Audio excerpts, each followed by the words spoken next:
प्रकार से हमें क्या करना है बच्चे, समझना है।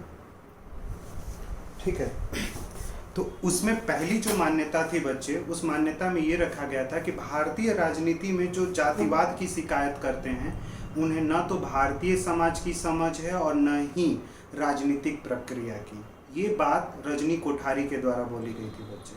उन्होंने बोला कि भारत में जातिवाद नहीं है, भारत में एक प्रकार से जाति का राजनीतिकरण हुआ है। आप इस बात को समझें, और ये बात आपको तभी समझ में आएगी जब भारतीय राजनीतिक प्रक्रिया को आप समझेंगे बच्चे। आई बात समझ में? और वहीं पर उन्होंने बोला था, एक ब्रैकेट में मैंने लिखा भी बच्चे, कि भारतीय समाज में जाति के विरोध की राजनीति तो हो सकती है लेकिन जाति के बगैर नहीं। ठीक है ना, जातियों का विरोध किया जाता है राजनीतिक दलों के द्वारा बच्चे, लेकिन जाति के बिना आप राजनीति नहीं कर सकते हो। अगर राजनीति करना है बच्चे तो जाति को तो आपको महत्व देना ही पड़ेगा बच्चे।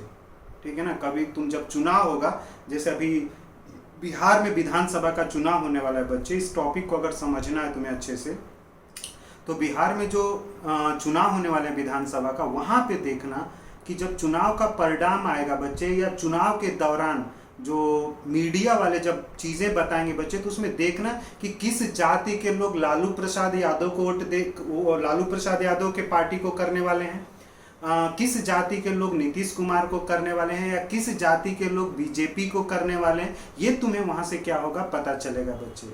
जाति के बिना राजनीति नहीं की जा सकती है बच्चे, ऐसा रजनी कोठारी ने बोला था। जाति का विरोध आप करें, बिना जाति के आप राजनीति नहीं कर सकते हैं बच्चे। और राजनीति में जाति के निशान इसलिए नहीं दिखाई देते हैं क्योंकि हमारे समाज में जाति का ठप्पा हर एक चीज पर लगा है, तो जाति कभी दिखाई नहीं देती है। जाति जैसी चीजें हर जगह आ जाएंगी बच्चे, समाज के अंदर हर जगह जाति इन्वॉल्व है। हर जगह तुम जब डीप स्टडी करोगे ना, तो तुम देखोगे, किसी विश्वविद्यालय में तुम जाना, किसी यूनिवर्सिटी में जब जाओगे, जब तुम लोग की ज्वाइनिंग होगी और जब नौकरी प्राप्त होगी बच्चे, तो वहां पता चलेगा कि किसी एक जाति का बहुत बड़ा क्या है बच्चे, नियंत्रण है। ठीक है ना, उसमें से किसी एक जाति का बहुत बड़ी एक क्या है, नियंत्रण है चीजों के ऊपर, और वही बाकी लोगों को एक प्रकार से क्या कर रहे हैं, मैनिपुलेट कर रहे हैं बच्चे। जाति का निशान हर जगह दिखेगा बच्चे, दिखता नहीं है जाति।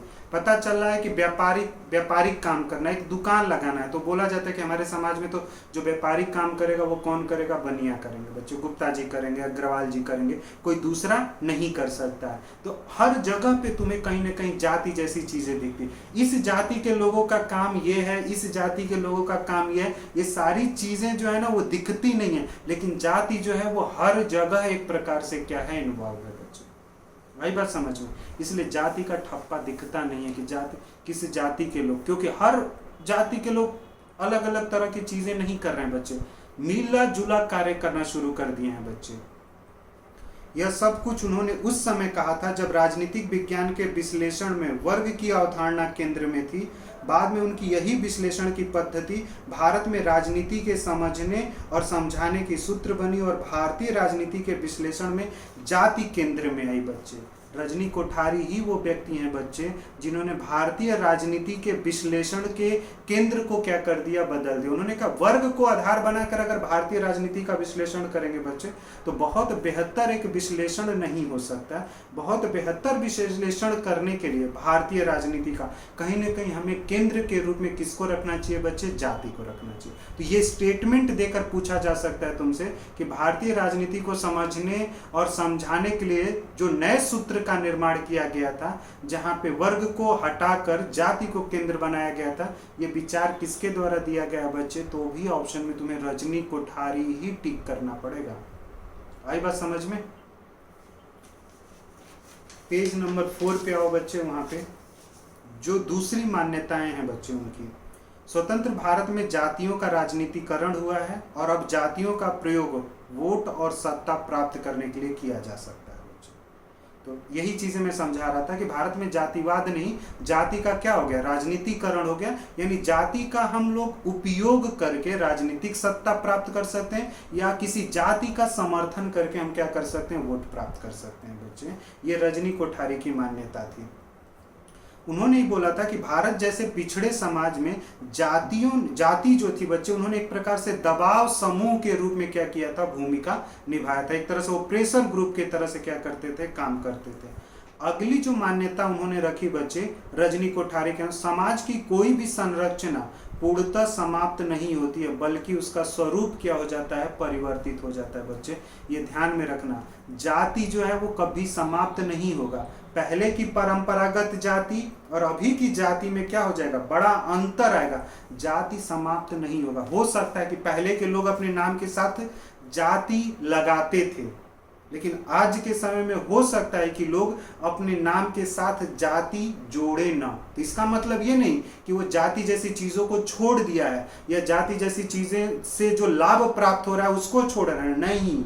वो क्या कर दिया, जाति के रूप को ही एक प्रकार से क्या कर दिया है, परिवर्तित कर दिया है बच्चे।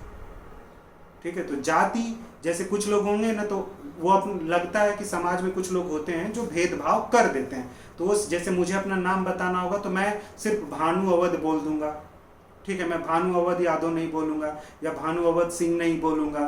ठीक है, कोई और है तो वो अपने नाम के साथ क्या करेगा, जाति नहीं लगाएगा, क्योंकि उसको लगता है कि जैसे ही जाति लगाया जाएगा वैसे ही हो सकता है कि मेरे साथ क्या कर दिया जाए, भेदभाव कर दिया जाए।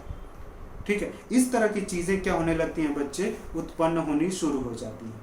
आई बात समझ में? तो जाति ध्यान में रखना कि किसी भी समाज की जो संरचना होती है वो समाप्त नहीं होते हैं, संरचना में क्या हो जाएगा बच्चे, परिवर्तन हो जाएगा बच्चे। जैसे इसको एक एग्जाम्पल, घर के एग्जाम्पल से समझो।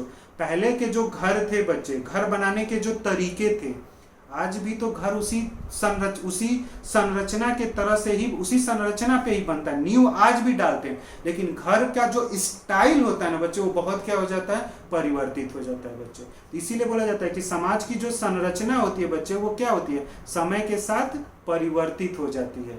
और भारतीय समाज की जो संरचना है उसके केंद्र में कौन है, जाति। पूरा भारतीय संरचना जाति पर आधारित एक संरचना है भारतीय समाज बच्चे, ये ध्यान में रखना है बच्चे। रजनी कोठारी ने जाति के राजनीतिकरण की प्रक्रिया बताते हुए कहा कि इसके अंतर्गत जातियों का पंथ निरपेक्षीकरण एवं लौकीकरण हुआ है। जातियां जो है ना, एक जाति मतलब हम लोग एक जाति के हैं, चारों लोग या जितने भी लोग हैं हम लोग एक जाति के हैं, तो हम कभी भी एक जाति के लोग होते हुए हम अलग अलग भगवान को पूज रहे हैं बच्चे, लेकिन कभी भी धर्म को लेकर क्या करेंगे, एक दूसरे का भेदभाव नहीं करेंगे। इसको पंथ निरपेक्षीकरण बोलते हैं। लौकीकरण का मतलब ये होता है कि इसी जीवन में वो सारी सुविधाएं मुझे प्राप्त होनी चाहिए जो बाकी लोगों को क्या हो रही है, सुविधाएं प्राप्त हो रही है, उसको लौकीकरण बोलते हैं। मेरे पास भी घर होना चाहिए, बंगला होना चाहिए, गाड़ी होनी चाहिए, सुख सुविधाएं होनी चाहिए, इसको लौकीकरण बोलते हैं बच्चे। तो ये एक प्रकार का जाति जो है बच्चे, जो जाति है वो राजनीतिकरण प्रक्रिया के द्वारा वो सारी सुख सुविधाएं प्राप्त करना चाहता है जो पहले उच्च जातियों को क्या हो रहा था, प्राप्त हो रहा था। आई बात समझ में? पहले उच्च जातियों को जो प्राप्त हो रहा था वही, अरे भाई अगर schedule caste, schedule tribes, other backward caste को अगर आज आरक्षण प्राप्त हो गया बच्चे, तो कहीं ना कहीं वो उसी आरक्षण का उपयोग करके उन चीजों को तो वो प्राप्त कर ही सकते हैं बच्चे, उन चीजों को प्राप्त कर सकते हैं जो पहले की बड़ी जातियां जो थी वो क्या कर रही थी, प्राप्त कर रही थी। आई बात समझ में? अब जाति परंपरागत प्रयोग जिसका उल्लेख जजमानी व्यवस्था में था अब नहीं रहा। जाति के समूह के द्वारा जाति शक्ति प्राप्त करने के लिए एकता निर्मित हो रही है। पहले क्या होता था, लोग अपनी जाति को बड़ा बढ़ा चढ़ाकर बोलते थे। आज जो जाति का इस्तेमाल किया जाता है बच्चे, वो राजनीतिक एकता को निर्मित करने के लिए या एक जाति के लोगों को एक साथ करके राजनीतिक सत्ता को प्राप्त करने के लिए बच्चे आज जाति का उपयोग इस तरह से हो रहा है। जैसे मैं यादव हूं तो मैं क्या करूंगा, अपने साथ सभी यादवों को एक साथ करने की कोशिश करूंगा, जिससे कि हम लोग यादव समूह को क्या करें, समर्थन दें, और समर्थन करके यादवों की एक सरकार आ जाए और वो यादवों की जो सरकार है वो सारी सुविधाएं मुझे दे जो पहले की सरकार ने अपनी जाति के लोगों को क्या किया था, दिया था बच्चे। तो जाति का उपयोग इस प्रकार से, पहले तो परंपरागत रूप में जाति चलती थी कि भाई ये छत्री हैं, ये राय साहब हैं, ये पंडित जी हैं, तो इनका एक जजमानी व्यवस्था होता था, उसी कार्य को लोग करते थे। लेकिन आज जो जाति है बच्चे वो बड़ा परिवर्तित रूप में दिखती है और कहीं ना कहीं जाति का उपयोग बच्चे एक प्रकार से एकता को निर्मित करने के लिए क्या किया जाता है, बच्चे। आई बात समझ में बच्चे? पेज नंबर 5 पे आओगे बच्चे तो एक और स्कॉलर हैं बच्चे, M.N. श्रीनिवासन, ठीक है। और M.N. श्रीनिवासन ने ये बोला कि जो 1977 में पहली बार गैर कांग्रेसी शासन के रूप में जनता पार्टी ने संघ में सत्ता पर नियंत्रण स्थापित किया था। ये सभी को पता है कि जनता पार्टी जो है वो 1977-78 में पावर में आती है बच्चे। और उस जनता पार्टी को जो समर्थन प्राप्त हुआ था बच्चे, वो किस जाति के द्वारा प्राप्त हुआ था? पिछड़ी जाति। तुमको लगता है कि जनता पार्टी जो है अगर उसको पिछड़ी जातियों का वोट नहीं प्राप्त होता तो क्या वो सरकार में आ सकती थी, केंद्र सरकार में आ सकती? नहीं आ सकती। जाति का बहुत बड़ा रोल होता है बच्चे, ठीक है। पूरे राजनीति को जाति क्या कर सकती है? परिवर्तित कर सकती है। और फिर जनता पार्टी सरकार ने पिछड़ी जाति के लोगों को खुश करने के लिए क्या किया? 1 जनवरी 1979 को मंडल आयोग का निर्माण किया, जिसका मूल कार्य था कि भारत में सामाजिक एवं शैक्षणिक रूप में से पिछड़े वर्गों की क्या करना? पहचान करना। और जैसे ही सामाजिक और पिछड़े वर्गों की पहचान हो जाएगी, उन्हें हम किस में डालेंगे? पिछड़े वर्ग के अंदर। और जैसे ही पिछड़े वर्ग में डाला जाएगा बच्चे, वैसे ही उन्हें आरक्षण प्राप्त होगा। और जब आरक्षण के द्वारा उन्हें वो सारी सुख सुविधाएं मिलनी शुरू हो जाएंगी जिसके लिए वो कभी तरसते थे बच्चे, तो उसका सिंपल सा मतलब ये बनता है कि पिछड़ी जाति कहीं न कहीं क्या करेगी? अगले चुनाव में, अगले राजनीतिक सत्ता के लिए, अगले बार शासन के लिए आपको क्या कर सकती है? समर्थन कर सकती है बच्चे। लेकिन जनता पार्टी में क्या था? एक गठबंधन की सरकार थी, सभी क्या थे? सत्ता के प्यासे लोग थे, ठीक है। एक दूसरे के पैर खींचना शुरू किया और जनता पार्टी क्या हो गई? 1 ही 2 साल के बाद से सरकार से क्या हो गई? बाहर हो गई। तो जो मंडल आयोग की जो सिफारिशें थी बच्चे, वो उसी तरह से क्या हो गई? रखी रह गई। और वो बाद में क्या होती है? उपयोग में आती हैं बच्चे। आई बात समझ में? 70 के दशक में तुम देखोगे बच्चे तो खास तौर से आरक्षण 70 के दशक में बच्चे जब देखा गया कि जनता पार्टी जो है वो पिछड़े वर्ग के समर्थन से क्या हो सकता है? पावर में आ सकती है। इस बात को दक्षिण भारत में जो क्षेत्रीय दल थे उन्होंने क्या किया? समझा। और जो दक्षिण भारत है बच्चे, वहां पे 2 ही जाति के लोग हैं, एक तो निम्न जाति है और एक उच्च जाति है बच्चे। तो निम्न जातियों ने क्या किया? अपना एक समूह बनाया और समूह बनाकर जो ब्राह्मणवादी व्यवस्था के पास जो पावर थी उनसे उन्होंने क्या कर लिया? पावर को छीन लिया। और दक्षिण भारत के कुछ राज्य थे बच्चे जिन्होंने 70 में ही पिछड़े वर्ग आयोग की स्थापना कर दी थी बच्चे। तो अगर तुमसे कभी पेपर में ये पूछ लिया जाता है या इंटरव्यू में कभी ये पूछ लिया जाता है कि सबसे पहले पिछड़े वर्गों की स्थापना कहाँ पे हुई थी? राष्ट्रीय स्तर पे पिछड़ा वर्ग आयोग बाद में बनता है, 90 के बाद बनता है बच्चे। 90 से पहले दक्षिण भारत के कर्नाटका और आंध्र प्रदेश राज्य ने अपने यहाँ पिछड़े वर्ग आयोग की क्या कर दी? स्थापना कर दी कि पिछड़े वर्गों को इस आयोग के द्वारा क्या किया जाए? सुरक्षा दिया जाए, संरक्षण दिया जाए और उनके अधिकारों को क्या किया जाए? सुरक्षित किया जाए बच्चे। तो देखो किस तरह से राजनीति में धीरे धीरे जाति का प्रयोग होना शुरू हुआ बच्चे। इसे ही जाति का राजनीतिकरण बोलते हैं बच्चे। आई बात समझ में? हेलो, क्लियर हो रहा है बच्चे? तो तुमसे अगर पेपर में यही पूछा जाएगा कि ये बताइए राष्ट्रीय पिछड़ा वर्ग आयोग जो है बच्चे, उससे पहले किन राज्यों ने अपने यहाँ पिछड़े वर्ग आयोग की स्थापना कर चुके थे? तो वहां पे देखना ब्रैकेट में मैंने लिखा भी है बच्चे, कर्नाटका और आंध्र प्रदेश है बच्चे, जिन्होंने सबसे पहले अपने यहाँ पिछड़ा वर्ग आयोग बनाया था। क्यों?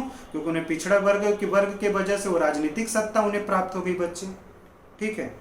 और जब आओगे बच्चे, विश्वनाथ प्रताप सिंह की सरकार ने पहली बार 7 अगस्त 1990 को यह घोषणा की कि केंद्रीय सेवाओं के लिए पिछड़े वर्गों को 27% का आरक्षण दिया जाएगा। और 90 के दशक में जातीय मुद्दा भारतीय राजनीति में अधिक प्रभावी हुआ बच्चे। अब से पहले जाति का जो मुद्दा था वो उतना प्रभावी नहीं था तो, लेकिन 90 के बाद से क्या होता है? पूरे भारत में दंगे हो जाते हैं बच्चे। मतलब मंडल आयोग की जब सिफारिशें लागू की गई ना बच्चे, तो जो उच्च जाति के लोग थे उन्होंने धरना प्रदर्शन किया, कुछ बच्चों ने आत्मदाह कर लिया, बहुत सारा तोड़फोड़ हुआ। लेकिन उसके बाद भी क्या हुआ था? पिछड़े वर्ग को जो अधिकार दिए गए थे 27%, वो अधिकार क्या हुआ था? दिया गया था। और वो इसीलिए विश्वनाथ प्रताप की सरकार ने 27% का आरक्षण दिया था बच्चे, क्योंकि वो चाहते थे कि पिछड़े वर्ग का जो वोट है वो किसके तरफ आ जाए? उनके तरफ आ जाए, जिससे कि वो राजनीतिक सत्ता को क्या कर सकें? प्राप्त कर सकें बच्चे। तो जाति का उपयोग किया जाता है राजनीतिक सत्ता को प्राप्त करने के लिए बच्चे। तो कहीं ना कहीं कुछ लोग राजनीतिक सत्ता प्राप्त करना चाहते हैं जाति के आधार पे बच्चे, और कुछ जातियां हैं बच्चे जो चाहती हैं कि राजनीति के वजह से उनकी एक क्या हो जाए, समाज में पहचान हो जाए। ये चीजें जनरली चलती रहती हैं, जाति और राजनीति दोनों एक साथ क्या होती हैं, चलती रहती हैं। और पेज नंबर जब 6 पे आओगे बच्चे, तो जातियों के द्वारा ही भारत में लोकतांत्रिकरण हुआ बच्चे। जो आज तुम्हें लोकतांत्रिकरण दिखता है ना बच्चे, जिसमें लोकतांत्रिकरण का मतलब क्या होता है, जहां पे सभी लोगों की क्या होनी चाहिए, भागीदारी होनी चाहिए। आज के भारतीय लोकतंत्र में सभी जातियों की तुम भागीदारी देख सकते हो बच्चे। दिखेगा या नहीं दिखेगा? सभी जाति के एमएलए एमपीज, ठीक है, तुम्हें दिखेंगे बच्चे। हर एक जाति के एमएलए और एमपीज हैं बच्चे। तो कहीं ना कहीं बोल सकते हैं कि भारतीय संसदीय लोकतांत्रिक जो प्रणाली है बच्चे, उसमें कहीं ना कहीं जाति ने लोकतंत्र को और भी अधिक क्या किया था, मजबूत किया था बच्चे। जो भारतीय जो समाज है बच्चे, वो पश्चिमी समाज से बहुत अलग है बच्चे। पश्चिमी समाज में जो लोकतांत्रिकरण हुआ बच्चे, वो मानवीय मूल्यों और इन तरह की चीजों को ध्यान में रखकर हुआ था। लेकिन भारतीय राजनीति में जो लोकतांत्रिकरण हुआ था बच्चे, वो कहीं ना कहीं लोकतांत्रिकरण जो हुआ है वो जाति के वजह से हुआ। तो अगर कोई तुमसे पूछे कि भारत में जो इतना आपको लोकतांत्रिकरण दिखता है, आप बोलते हो कि भारत एक लोकतांत्रिक समाज है, तो वो किस वजह से संभव हो पाया, तो वो बताना होता है कि वहां पे जातियों का कहीं ना कहीं बहुत बड़ा योगदान है बच्चे लोकतांत्रिक होने में बच्चे। आगे बचा सकते हो बच्चे कि भारत में जातियों ने भी दबाव समूह का, भारत में दबाव समूह से संबंधित बहुत सारे संगठन नहीं थे, तो जातियों ने एक प्रकार से दबाव समूह के रूप में कार्य किया है बच्चे, ठीक है। और जाति समूह के द्वारा ही बच्चे बहुमत के शासन को व्यवहारिक बनाया गया। आज जो बहुमत का शासन तुम्हें दिखता है बच्चे, ये संभव तो हुआ है, लेकिन किसके वजह से हुआ है, जाति के वजह से हुआ है बच्चे। और पहले राजनीतिक सत्ता ब्राह्मणों के हाथों में थी, जो पिछड़ी जातियों की ओर क्या हो रही है, स्थानांतरित हो रही है, क्योंकि पिछड़ी जातियों की संख्या जो है बच्चे वो बहुत अधिक है कंपेयर टू उच्च जाति। तो सिंपल सी बात है कि जो पिछड़ी जाति के लोग होंगे बच्चे, पिछड़ी जाति का जो उम्मीदवार होगा बच्चे, वो कहीं ना कहीं सत्ता को बहुत आसानी से क्या कर सकता है, प्राप्त कर सकता है बच्चे। नेक्स्ट आओगे बच्चे, तो भारत में आधुनिकता का अभिप्राय परंपराओं की समाप्ति नहीं, बल्कि परंपराओं का आधुनिकरण है। इसलिए जातियों का लोकतंत्र के द्वारा आधुनिकरण किया गया और जाति समूहों की स्थापना हुई है, और इसी मान्यता का समर्थन रुडोल्फ ने किया। तो ये जो डिफिनीशन है बच्चे कि भारतीय जो समाज है वो एक प्रकार से आधुनिकता का मतलब ये नहीं बोलना होता है कि हमने पाश्चात्य सभ्यता को अपना लिया। हमने पाश्चात्य सभ्यता को नहीं अपनाया, हमने पाश्चात्य की जो चीजें थी बच्चे, जो अच्छी चीजें थी, उनके अनुसार हमने अपने रूढ़िवादी चीजों को क्या कर लिया, परिवर्तित कर लिया बच्चे। तो जो जाति थी, पहले की जो जातियां इतनी ठेठ थी, उनको हमने थोड़ा सा क्या किया, एजुकेशन के द्वारा मॉडर्नाइज कर दिया, आधुनिक कर दिया। और जैसे ही आधुनिक हुए बच्चे, उन्हें पता चला कि मेरे अधिकार क्या हैं, ठीक है, मेरे कर्तव्य क्या है, और उन्हीं चीजों को हमें क्या करना चाहिए, प्राप्त करना। तो भारत में अगर लोकतंत्र का आधुनिकरण हुआ है बच्चे, वो जाति के वजह से हुआ। ऐसा किसने बोला था, रुडोल्फ ने बोला था बच्चे, ये ध्यान में रखना। यहां तक क्लियर हुआ। और रुडोल्फ की एक लाइन है, इसे जातियों का लोकतांत्रिक अवतार कहा जाता है बच्चे, ठीक है। जो आज लोकतांत्रिक चेहरा भारत का आपको दिख रहा है बच्चे, वो कहीं ना कहीं जातियों के वजह से संभव है, जातियों की भागीदारी के वजह से संभव है, जातियों की स्वतंत्रता के वजह से संभव है बच्चे, जातियों के अपने अभिव्यक्ति और मत के अधिकार के वजह से क्या है बच्चे, संभव है बच्चे। तो पहचान के लिए बच्चे कहीं ना कहीं राजनीति में बच्चे जाति का भी क्या किया जाता है, उपयोग किया जाता है बच्चे। क्लियर हुआ इतनी चीजें बच्चे? यहाँ तक किसी को कोई डाउट तो बताओ बच्चे।